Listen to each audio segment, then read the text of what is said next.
Hello students, সকলে কেমন আছো? আশা করি সকলে ভালো এবং সুস্থ আছো।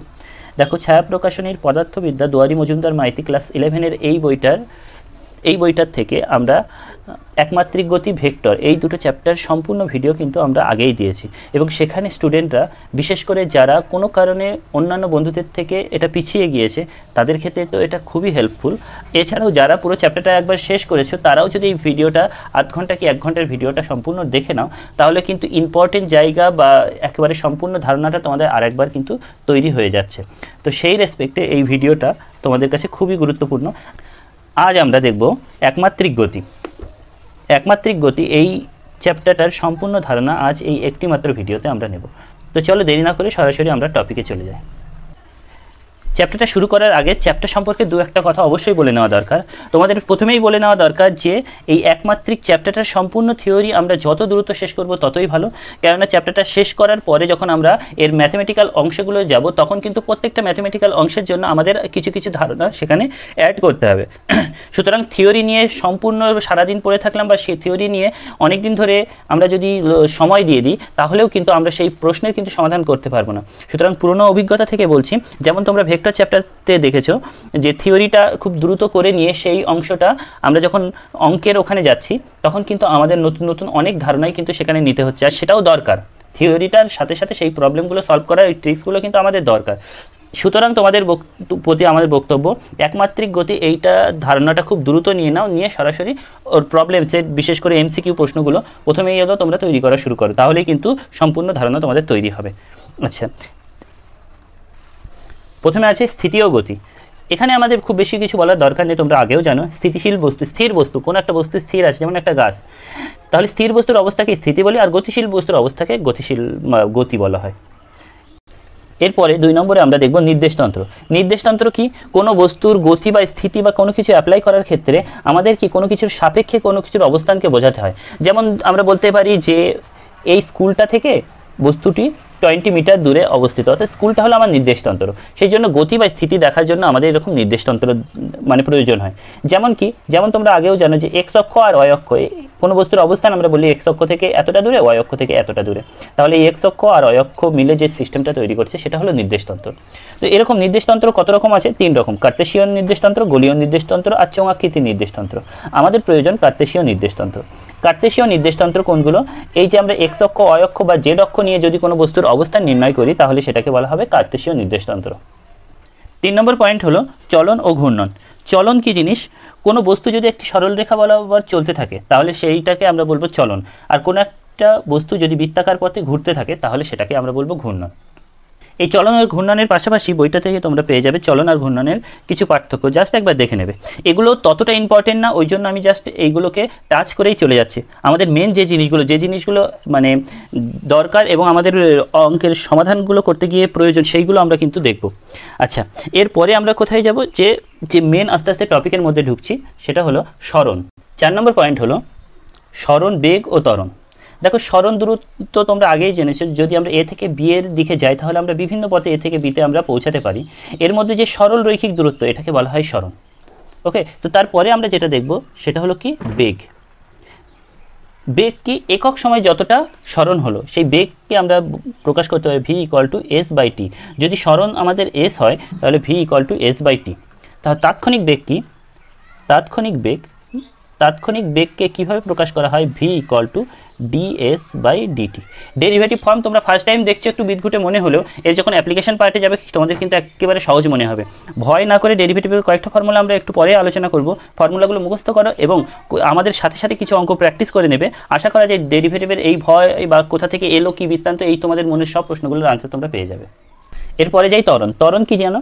যে কোনো একটা বস্তু মনে করো প্রথমে ইউ বেগে যাচ্ছিল, কিছুক্ষণ পরে তার বেগ বেড়ে গিয়ে হলো ভি, তখন আমরা এর ত্বরণ এ = কি লিখি? যে v - u/t, এটাই তার ত্বরণ লিখি। অর্থাৎ ত্বরণ এ = লিখতে পারি v - u/t। কিন্তু তাৎক্ষণিক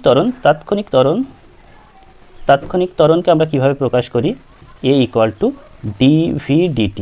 বা এটাকে আরেকভাবে প্রকাশ করা যায় d2s dt স্কয়ার, অর্থাৎ বেগকে একবার ডেরিভেটিভ করলে ত্বরণ পাই, বা সরণকে দুবার ডেরিভেটিভ করে dt স্কয়ার দুবার ডেরিভেটিভ করলে আমরা ত্বরণ পাই। এগুলো কেন দ্রুত বলছি, কেননা এইগুলো তোমরা সব 9-10-এ কিন্তু পড়ে এসছো, আর এইগুলো থেকে যে নতুন করে প্রশ্ন আসবে তা না, এই ধারণাগুলো বা এই ফর্মুলাগুলো তোমাদের লাগবে, সেই জন্য কিন্তু আমরা দ্রুত এগিয়ে নিচ্ছি।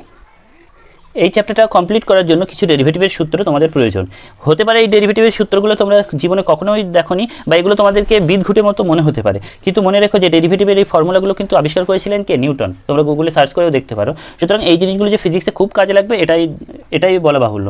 ডেরিভেটিভের উপর ক্লাস 11 কি 12-এর বইয়ে দেখবে বেশ কয়েকটা চ্যাপ্টার অঙ্কে আছে ডেরিভেটিভ। সুতরাং আমাদের এখন অতগুলো চ্যাপ্টার সব কিছু জানার দরকার নেই, কয়েকটা ফর্মুলা ঠিক যেভাবে বলছি সেভাবেই মেনে নাও। কেন কি বৃত্তান্ত কোথা থেকে এলো সেটা কিন্তু তোমরা ম্যাথে শিখবে, তবে আশা করা যায় আমরা যখন অ্যাপ্লাই করব তখন তোমরা সহজেই বুঝে যাবে। প্রথম যে ফর্মুলাটা আমরা দেখব সেটা হলো dx by dx equal to কত হবে? 1। এরপরে আরেকটা formula ddx x to the power n equal to হবে n x to the power n minus 1, অর্থাৎ পাওয়ার যা ছিল সেটা সামনে আসবে আর পাওয়ার 1 কমে যাবে। এখন তোমাদের মনে হতে পারে ডিডি কেটে দেবো আর এক্স কেটে গিয়ে হয়তো 1 হয়েছে, সেটা ব্যাপারটা কিন্তু তেমন না। বা এখানে ডিডি কেটে দেবো আর এটা এইভাবে ক্যালকুলেশন করবো, ব্যাপারটা তা নয়। ব্যাপারটা এখানে হলো ফাংশনকে বসাতে হয়, ddx x to the power n হলে nটা সামনে চলে আসবে আর পাওয়ার 1 কমে যাবে। এই দুটো ফর্মুলা কিন্তু এই চ্যাপ্টারতে অনেক অনেক বেশি পরিমাণে কাজে লাগবে। সুতরাং পারলে এক একটা ফর্মুলা 10, 20, 30 বার প্র্যাকটিস করো। এর সাথে সাথে আমি আরও কয়েকটা ডেরিভেটিভের ফর্মুলা এখানে বলে দিচ্ছি, সেটা এই চ্যাপ্টারতে অতটা কাজে না লাগলেও তোমরা যখন অ্যাকস্টিক্স অর্থাৎ সরল দোলগতি টতি ওই সমস্ত জায়গায় পড়বে তখন কিন্তু কাজে লাগবে। এগুলো একবার করে জাস্ট প্র্যাকটিস করো। ddx sin x equal to কী হবে? cos x, আর ddx cos x equal to কত হবে? এটা cos মাইনাস sin x, আর ddx tan x সম্ভবত এটা sec স্কোয়ার x। তবে বারবার যেটা বলার, ডেরিভেটিভের এই দুটো ফর্মুলা কিন্তু কি মিনিমাম 15-20 বার তোমরা প্র্যাকটিস করো, তবেই কিন্তু এই চ্যাপ্টার মর্ম বুঝতে পারবে, চ্যাপ্টার অঙ্কগুলোর সাথে তোমাদের মানে অ্যাডজাস্টটা হবে। এর মাঝে একটা কথা বলে, এই সমস্ত চ্যাপ্টারগুলো যদি তোমাদের ভালো লাগে অবশ্যই লাইক করো, শেয়ার করো বন্ধুদের সাথে, আর তোমরা কমেন্ট করবে তোমাদের কেমন ভিডিও দরকার। কেননা আমরা সবসময় সেটাই দেখবো যে স্টুডেন্টদের কোন ভিডিওগুলো দরকার, তাদের দরকার অনুযায়ী কিন্তু আমরা ভিডিওগুলো দেবো। যেহেতু আমাদের অফলাইন স্টুডেন্টের অনেক চাহিদা আছে এই সমস্ত ভিডিওগুলো, সেই রেসপেক্টে দিচ্ছি। সুতরাং তোমাদেরও যেরকম চাহিদা সেই অনুযায়ী ভিডিওগুলো দেবো। কেননা তোমরা তো বিভিন্ন ইনস্টিটিউটে পড়ছো, সুতরাং এই ইনস্টিটিউটে পড়তে পড়তে তোমাদের যেগুলো দরকার হবে শুধু সেইগুলোই দেবো, অজাতে যেগুলো দরকার নেই সেই ভিডিও কিন্তু আমরা চ্যানেলে আপলোড করব না। সুতরাং তোমাদের ডিমান্ডটা অবশ্যই কিন্তু তোমরা কমেন্টে জানাবে। আচ্ছা, চলে আসি আমাদের পরের অংশে 6 নম্বর পয়েন্টে। আগে ডেরিভেটিভ সূত্র ছিল কিছু, ইন্টিগ্রেশন সূত্র। এখানেও প্রথম কয়েকটা ইন্টিগ্রেশন ডিএক্স, ইন্টিগ্রেশনটা অনেকটা দেখো ছোটো হাতের এফ মতো, কিন্তু এরকমভাবে অনেকটা গিয়েছে। ইন্টিগ্রেশন ডিএক্স কত হবে? এক্স প্লাস সি অংশটা থাকে, ওগুলো চিন্তা করার দরকার নেই। ইন্টিগ্রেশন ডিএক্স হলো x, integration x to the power n dx হবে x to the power n plus 1, অর্থাৎ পাওয়ার 1 বেড়ে যাবে, নতুন পাওয়ার নিচে চলে আসবে। এটাও একইভাবে বক্তব্য, এটাও কিন্তু তোমরা 15 বার বা 30 বার যত বেশি প্র্যাকটিস করবে ততই ভালো। এর সাথে সাথে তোমরা আরও 3টে ফর্মুলা জেনে রাখো। ইন্টিগ্রেশন সাইন এক্স এখানে হবে minus cos x, integration cos x হবে sine x, integration 1/x dx হবে লগ এক্স। আচ্ছা, এখানে আরেকটা ডেরিভেটিভের এখানে আরেকটা ফর্মুলা তোমরা অ্যাড করে নাও, যে লগ এক্সের ডেরিভেটিভ করলে ডিডিএক্স লগ এক্সের ডেরিভেটিভ করলে 1/x, অর্থাৎ লগ এক্সের ডেরিভেটিভ করলে 1/x এর ইন্টিগ্রেশন করলে লগ এক্স। এই সিমিলারিটি তোমরা দেখতেই পারো, কিন্তু মনে রেখো এইগুলো কিন্তু এই চ্যাপ্টারতে না জানলে কোনো মতে চ্যাপ্টার এগোনো সম্ভব নয়। এরপরে কিছু আমরা গ্রাফ দেখে নেব। গ্রাফটা কিন্তু এই চ্যাপ্টার খুব গুরুত্বপূর্ণ। দেখো, সরলরেখার গ্রাফ এবং সেই গ্রাফ থেকে প্রশ্ন কিন্তু চ্যাপ্টারে নতুন না, আর এখান থেকে কিন্তু প্রশ্ন আসবেই। আর গ্রাফের সরলরেখার এই গ্রাফটা শিখে নাও, কারণ শুধুমাত্র এই চ্যাপ্টার না, অনেক চ্যাপ্টারে কিন্তু এগুলো কাজে লাগবে। এই ডেরিভেটিভ ফর্মুলা বা এই গ্রাফ, বিশেষ করে এই যে পেজটা আছে, অবশ্যই আমরা এই পুরো পিডিএফগুলো আমাদের টেলিগ্রাম চ্যানেল বাংলা ফিজিক্স তোমরা সার্চ করেও দেখতে পারো, বা ভিডিও ডেসক্রিপশনে তোমরা কিন্তু পেয়ে যাবে। তো সেখান থেকে তোমরা কিন্তু এই পেজটা খুব যত্ন সহকারে রাখতে পারো বা চোখের সামনে সবসময় রাখতে পারো। ফিজিক্সের বিভিন্ন চ্যাপ্টারে কিন্তু এই ফর্মুলাগুলোই বেশি ব্যবহার হবে, এই গ্রাফগুলোই বেশি ব্যবহার হবে। আচ্ছা, যেটা বলছিলাম, সরলরেখার সাধারণ সমীকরণ y = mx + c। এটা হয়তো তোমাদের নতুন লাগতে পারে, কিন্তু জিনিসটা খুব ভালোভাবে বুঝে নাও। Y equal to m x plus c এর গ্রাফটা, এটা তো আমাদের এক্স অক্ষ আর এটা আমাদের ওয়াই অক্ষ, তো এখানে প্লাস কত আছে সি, তাহলে সি পরিমাণ ওয়াই অক্ষ বরাবর উপরে উঠে যাব, এটা হলো সি পরিমাণ উঠে যাব। তারপরে আমরা এক্সের পাশে কি আছে এম, এমটা পজিটিভ না নেগেটিভ, এখানে প্রথমে একটা অনুভূমিকভাবে ডটেড লাইন দিয়ে দেবো। যদি এমটা পজিটিভ হয় তাহলে উপরের দিকে উঠে যাবে, এমটা যদি নেগেটিভ হয় নিচের দিকে নেমে যাবে। যেমন আমরা উদাহরণ দিচ্ছি, যদি বলে Y equal two 3x plus 2, তার মানে এর গ্রাফটা কেমন হবে, এটা হলো আমার এক্স অক্ষ, এটা আমার ওয়াই অক্ষ, কত এটা 2, তাহলে এই পর্যন্ত এই 2 নিয়ে নেব। তারপরে এই এক্সের পাশে কত আছে 3 তো পজিটিভ, সেই জন্য এখানে ডটেড লাইন করে এইটা হবে গ্রাফ, পজিটিভ বলে ডটেড লাইনের উপরে, যদি নেগেটিভ থাকতো এই 3টা নিচের দিকে। আচ্ছা, এখানে আরও একটা জিনিস বলা, এই অনুভূমিক লাইনের সাথে যদি আমি একটা কোণ নিই থিটা, তাহলে ট্যান থিটা এটা হলো নতি ট্যান থিটা ইকুয়াল টু কত হবে, ট্যান থিটা হবে এই এম। তাহলে তোমরা বলো এই গ্রাফের নতি tan theta equal to tan theta equal to কত হবে, এটা যদি থিটা হয় তার ট্যান থিটা হবে এখানে কত 3। ওকে, আরও একটা আমরা উদাহরণ নিই, ধরো একটা গ্রাফ আঁকতে বলছে ওয়াই ইকুয়াল টু 5x, এর গ্রাফটা কেমন হবে, তাহলে এটা আমার এক্স অক্ষ, এটা আমার ওয়াই অক্ষ। দেখো কিছু নেই মানে প্লাস 0 ধরতে পারি, তার মানে 0 মানে এখান থেকেই শুরু, আর এটা কি পজিটিভ, তার মানে এইদিকে মুখ করবে। তাহলে এখানে যদি একটা অ্যাঙ্গেল থিটা, তাহলে নতি equal to tan theta equal to কত হবে 5। যদি এটা নেগেটিভ হতো তাহলে এই গ্রাফটা কিন্তু নিচের দিকে নেমে আসতো। এই গ্রাফ অংশ, বিশেষ করে এই যে চ্যাপ্টার যেগুলো আলোচনা করলাম, খুব বেশিবার প্র্যাকটিস করো। গ্রাফগুলো পারলে এগুলো 5 বার করে প্র্যাকটিস করো, এগুলো পারলে 5 বার করে তোমরা কিন্তু নিজেরা প্র্যাকটিস করো। একেবারে এই জিনিসগুলো কিন্তু তোমাদের অমৃতের মতো কাজে দেবে। ওকে, এখানে কিন্তু থিওরি পোর্শন খুব ছোট্ট একটা অংশ আছে, যেগুলো প্রুভমেন্ট আছে, প্রুভমেন্ট তো আর এমসিকিউ প্রশ্নের মধ্যে আসছে না, সুতরাং প্রুভমেন্ট নিয়ে আমরা বেশি সময় নষ্ট করব না। এর আনুষঙ্গিক যে জিনিসগুলো লাগে সেইগুলো নিয়ে বেশিবার আমরা প্র্যাকটিস করব। আচ্ছা, এরপরে আমরা যেটা চলে যাব, এই চ্যাপ্টার মূল থিওরি বা মূল সূত্র সেগুলো কিন্তু খুব অল্পই আছে, 4টে মতো ফর্মুলা আছে, তাই নিয়ে পুরো চ্যাপ্টারটা। আগে কি ছিল, এগুলোর প্রমাণ করতে দিত বীজগাণিক পদ্ধতিতে, ডেরিভেটিভ পদ্ধতিতে বা তোমার গ্রাফ পদ্ধতিতে, তাই নিয়ে থিওরি অনেক আলোচনা ছিল, কিন্তু এখন তার প্রমাণ দিচ্ছে না, তাই জন্য আমরা এখন কি প্রমাণটা করব না, ওইগুলোকে অ্যাপ্লাই করে অনেক প্রশ্নের সমাধানের উপর বেশি জোর দেবো। এখানে যে মূল সূত্রগুলো ছিল, প্রথমে হলো যদি কোনো একটা বস্তু মনে করো ইউ প্রাথমিক বেগে যাচ্ছে এবং কিছু সময় টি সময় ধরে যাওয়ার পরে ওর বেগটা বেড়ে হয়ে গেল ভি, এই যে পথটা গিয়েছে এই পথের সরণটা আমি ধরলাম এস এবং ত্বরণটা ধরলাম এ, তার মানে কি আছে, প্রাথমিক বেগ ইউ, অন্তিম বেগ ভি, সময় হলো টি, সরণ যদি এস, ত্বরণ যদি এ হয়, তাহলে এদেরকে নিয়ে 4টে ফর্মুলা আছে। প্রথম ফর্মুলা হলো ভি সমান ইউ প্লাস এটি, 2 নম্বর ফর্মুলা হলো v square equal to u square plus 2as, আর 3 নম্বর ফর্মুলা হলো s equal to ut plus half a t square. এর সাথে সাথে আরও একটা ফর্মুলা আছে, সেটা খুব রেয়ার ইউজ হয়, একটা কি দুটো অঙ্কে আছে, S T equal to U plus half A 2t - 1। এই 4টে ফর্মুলা। লাস্টে এস তো সরণ, এস টিটা কি টিতম সেকেন্ডে সরণ, তার মানে কি, মনে করো একজন 8 সেকেন্ডে এত দূর গিয়েছে, 9 সেকেন্ডে এত দূর গিয়েছে, তার 9 নম্বর সেকেন্ডে কত গিয়েছে, এইটুকু পথ, এইটাই হলো S9। আর শুধু এস বলতে পুরো সরণকে আমরা এস দিয়ে প্রকাশ করছি, আর এস টি বা S9 মানে কি 9 নম্বর সেকেন্ডে সরণ। তো এই যে 4টে ফর্মুলা, এই 4টে ফর্মুলা কি বললাম 20 বার 30 বার করে প্র্যাকটিস করো, মানে এই চ্যাপ্টার মনে রাখতে পারো, এটাই হলো থিওরি পার্ট যদি বলো, তাহলে এটাই হলো থিওরি এর পার্ট।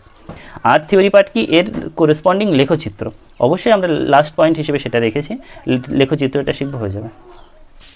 প্রথমে আমরা আলোচনা করব সরণ সময় লেখচিত্র, সেগুলো কি জিনিস মনে রাখবে, যে এইটা হলো আমাদের ইন্ডিপেন্ডেন্ট অ্যাক্সিস বা স্বাধীন অক্ষ, আর এইটা হলো ডিপেন্ডেন্ট অ্যাক্সিস বা এর উপর নির্ভরশীল অক্ষ।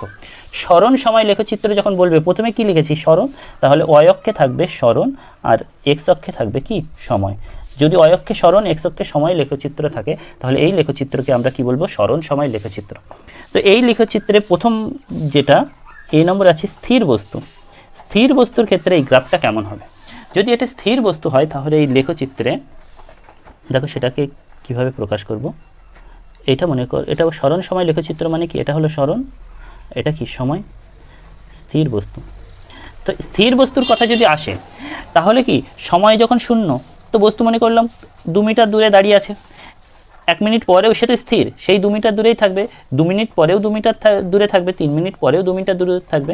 তার মানে স্থির বস্তুর ক্ষেত্রে লেখচিত্র কেমন, এরকমও হতে পারে, আবার এরকম হতে পারে কোনো বস্তুর সরণ হলোই না, প্রথমে সে বস্তুটা স্থির আছে, মানে কি সরণ 0। আচ্ছা, স্থির বস্তুর সরণ সময় লেখচিত্রে যদি তাকে প্রকাশ করতে চায়, তো প্রথম সময় যখন স্টার্ট হচ্ছে তখন সেই বস্তুটা কি আছে, একটা জায়গায় দাঁড়িয়ে আছে, মানে কি সরণ 0, সরণ 0।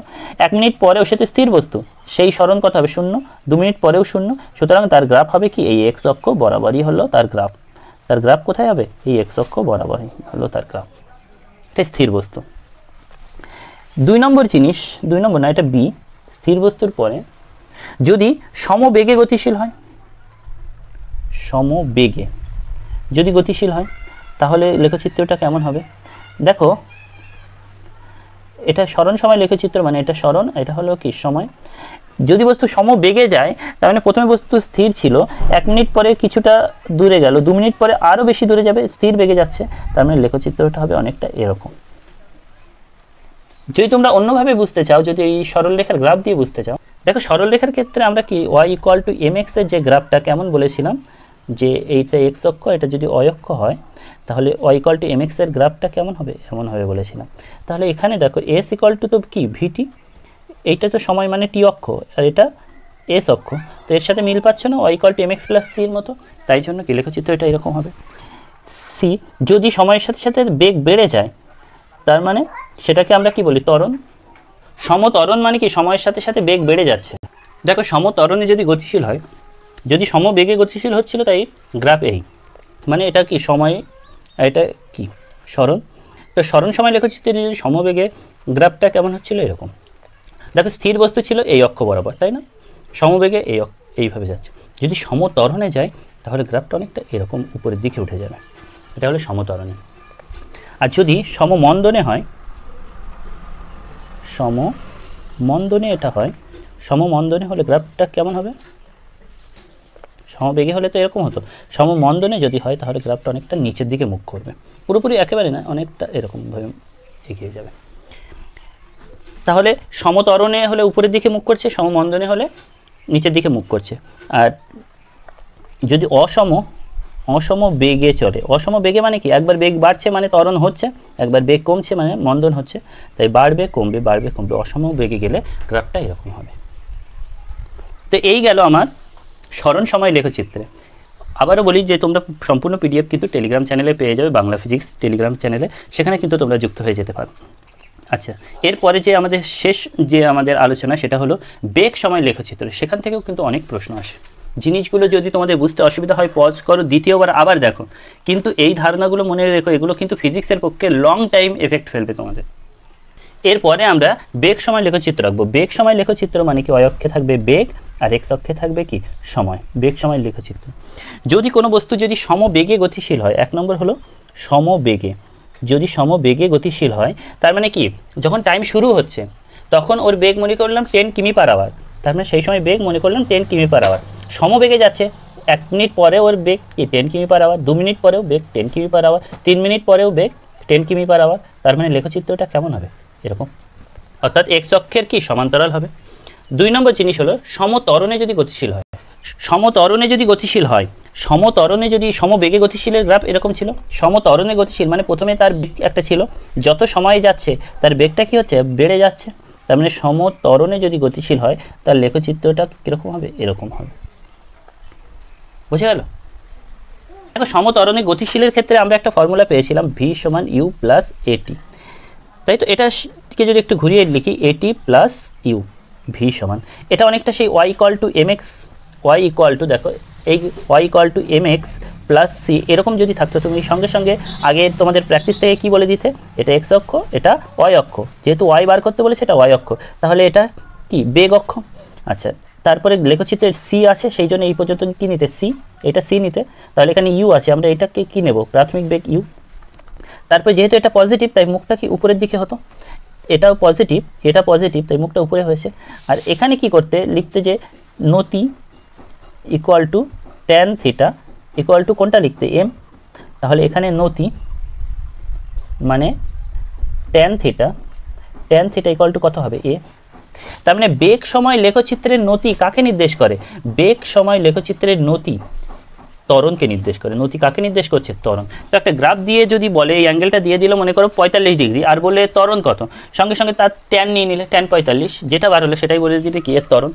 তো এরকম বিভিন্ন যে অ্যাপ্লিকেশন পার্ট, সেই অ্যাপ্লিকেশন পার্ট কিন্তু আমরা পরে দেখব। এর সাথে ছোট্ট একটা নোট তোমরা এখন লিখে নিতে পারো, নাহলে যখন অঙ্ক করবে তখনও এটা পাবে, যে এই যে বেগ সময় লেখচিত্রের বেগ সময়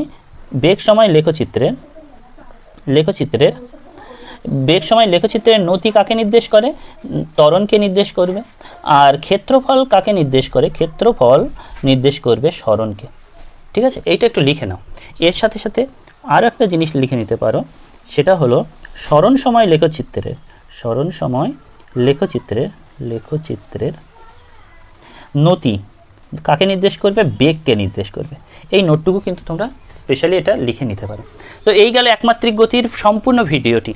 তো ভিডিওর শেষের কথাটাও তোমাদেরকে, এতক্ষণ যখন ভিডিওটা দেখেছো তখন লাস্ট কথা পর্যন্ত শুনে নাও। লেখচিত্রের থিওরি পার্ট কিন্তু আমরা খুব অল্পই দেখেছি, ফর্মুলা অনেক ব্যবহার হয়েছে, গ্রাফ অনেক ব্যবহার হয়েছে। সুতরাং গ্রাফ আর ফর্মুলার প্রতি বেশি নজর দাও। আর এর অ্যাপ্লিকেশন পার্টে অর্থাৎ এমসিকিউ সমাধানের সময় প্রত্যেকটা লজিক কিন্তু খাতায় নোট করো আর লেখো। এইটা পড়ার সময় হাতের কাছে পেন খাতা রেখে তোমরা কিন্তু প্র্যাকটিসটা করো, খাতাতে লেখো। আর যেগুলো বারবার প্র্যাকটিস করতে বলে সেগুলো বারবার প্র্যাকটিস করো। ভিডিও অবশ্যই বন্ধুদের সাথে শেয়ার করো এবং তোমাদের রিকোয়ারমেন্ট বা ভিডিওটা কেমন লাগলো অবশ্যই কমেন্টে জানাবে। এটা কিন্তু তোমাদের কিন্তু কর্তব্য। দেখো, যখন কথাটা শুনছো, ক্লাসটা ভালো লাগছে, তখন যদি মানে টিচারের কথা শোনার ইচ্ছে হয়, তাহলে টিচারের কিন্তু প্রত্যেকটা কথা শোনাটাও কিন্তু দরকার। ওকে, তো সকলে ভালো থাকবে, বাই।